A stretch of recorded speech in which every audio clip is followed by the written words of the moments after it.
Greetings fellow Decepticons, SoundBlaster1987 here with my monthly vlog for May 2024, and welcome to my Star Wars month.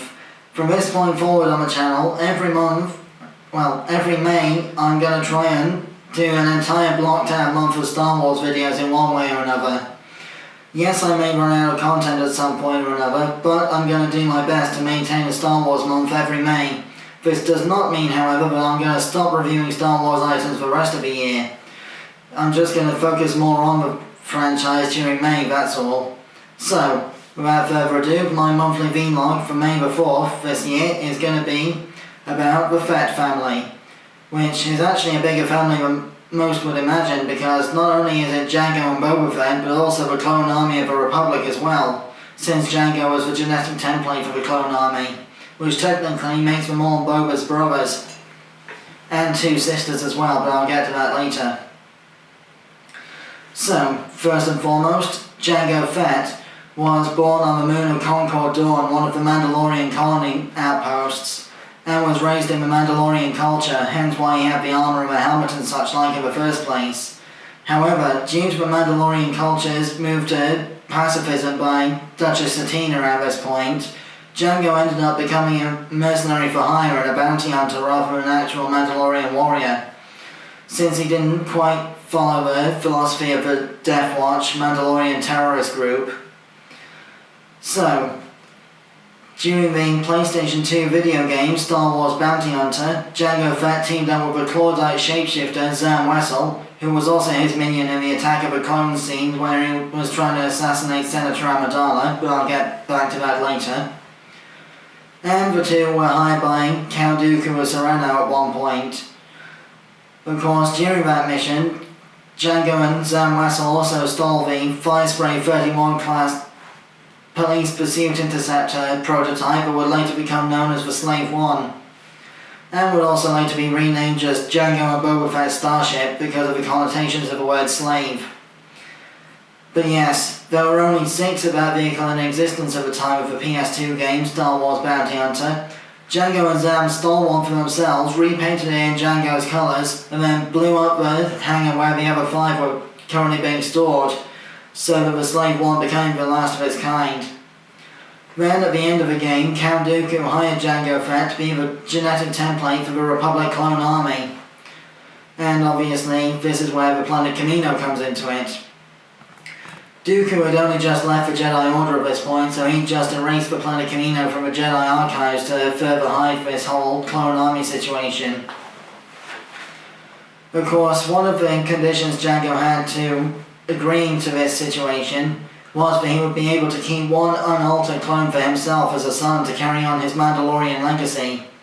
And another was that some of the more highly trained elite clone troopers, the ARC troopers, were being personally trained by a specific group of hand-picked Mandalorian Concord Dawn specialists that Jango himself hand-picked before his death in the Battle of Geonosis.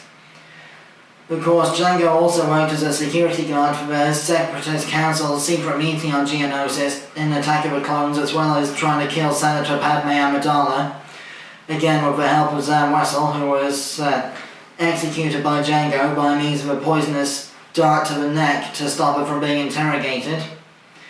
We'll cover that more in a video about Zam Wessel another time. So, of course, Jango Fett was tracked to Kamino by Obi-Wan Kenobi, where he discovered the clone army, and of course he met Boba Fett there as well.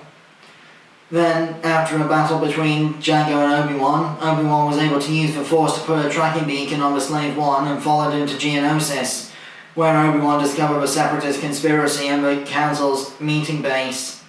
Unfortunately, this led to Obi-Wan, Anakin and Senator Amidala all being sentenced to execution in the Geonosis arena, where Jango Fett ended up meeting his death with a lightsaber of Jedi Master Mace Windu. Then, of course, Boba decided to avenge his father's death in the Clone Wars animated series by rigging an explosive on a Mandalorian helmet that was painted to look like Jango's as a decoy, because Jango's real helmet was used by Boba in his adult years as a bounty hunter. And of course, throughout the Clone Wars series, Boba was also mentored in the ways of becoming a bounty hunter by Cad Bane, Bosk, Embo, and also he teamed up with Sarge Ventress a couple of times. After retirement, she got fired by Dooku as a Sith acolyte and became a bounty hunter herself. I'll go more into detail on Ventress at another time. But, of course, obviously, in addition to Boba Fett, there were literally millions of clone troopers that bear Jango's DNA. And 2 non-trooper clones that ended up female somehow, which I'll come back to at the end of the video. So, of course, some of the more notable clone troopers include Captain Rex, the leader of the 501st Legion, Commander Cody, leader of the 212th Attack Battalion, Commander Wolf of the Wolf Pack, and several others that I'll do more in-depth videos on another day. Of course, some specific groups of clone troopers had different coloured stripes and markings on their armour to denote which subgroup of the army they belonged to or which Jedi they're loyal to. For example, the 501st wear blue stripes and are loyal to Anakin and Ahsoka, whereas the 212th Attack Battalion wear orange markings and are loyal to Obi-Wan. The Wolfpack wear grey and are loyal to Jedi Master Plo Koon, etc. The Coruscant security guards and other such troopers normally wear shades of dark red or crimson on their armour, such as the traitorous Commander Fox that murdered ARC Trooper 5s during the, inhibitor chip conspiracy in Season 6 of the Clone Wars cartoon. So, yes. Unfortunately, a lot of the named clones that we got to know over the course of the series passed away in one way or another throughout the series, and there were some that deserted the army altogether, such as Cutler Quain, who married a Twi'lek and had 2 half-Concordian, half-Twi'lek children with her. And, in fact, I think Cutler Quain even returns in either Rebels or the Bad Batch at one point. Now, spoiler alert for those who haven't seen the Disney Plus era of Star Wars shows yet, but the, blue 501st marking clone that appears in episode 3 of the Obi-Wan Kenobi series is believed to be Commander Appo, the second leader of the 501st that helped Darth Vader infiltrate the Jedi Temple at nightfall in the beginnings of Order 66. Now that he's out of work due to the rise of the Empire phasing out the clone troopers in favour of random recruit stormtroopers and such. Then, of course, Rex, Wolf and Gregor were later seen in Star Wars Rebels, living in a badly malfunctioning ATTE walker in the middle of a desert somewhere. Commander Cody was seen in the Bad Batch series, wearing grey armour instead of orange because of his allegiance to the Empire, washing out all the colours of his army uniform and such. And Commander Wolf has recently turned up again as well in the Bad Batch, along with Captain Rex. For those who don't know, the term Bad Batch refers to Clone Force 99, a group of genetically defective clones with specific mutations that could be used for strategic advantage. Hunter has enhanced sensors for tracking and such. Wrecker has super strength, but is blind in one eye due to lightsaber wounds, presumably from Asajj Ventress and General Grievous's intervention. Even better, it's just a genetic deformity that goes with his super strength. Crosshair has super enhanced eyesight that makes him a perfect sniper rifle user. And Tech, sadly, who was killed off in the Season 2 finale, but sacrificed himself to save the rest of the team, had superhuman intelligence. Echo was a former 501st trooper, an ARC trooper who was captured by the separatists on the planet Skako Minor, which is where Wat Tambor of the Techno Union comes from. He was severely tortured and basically badly beaten up to the point where he even lost his right arm and had to have an astromech droid access port prosthetic arm added instead.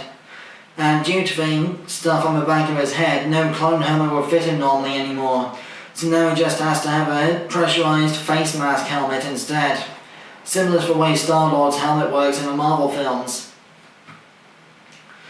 But yes, now that I've come back to the Bad Batch side of things, I can now mention the 2 female clones that have been revealed throughout the series. The first was Kamino and scientist Nala Se's lab assistant Omega, who ended up joining the Bad Batch to get away from the Empire. although she has been recaptured twice by Imperial scientist Dr. Royce Hemlock as of Season 3, which is currently still ongoing at the time of this video.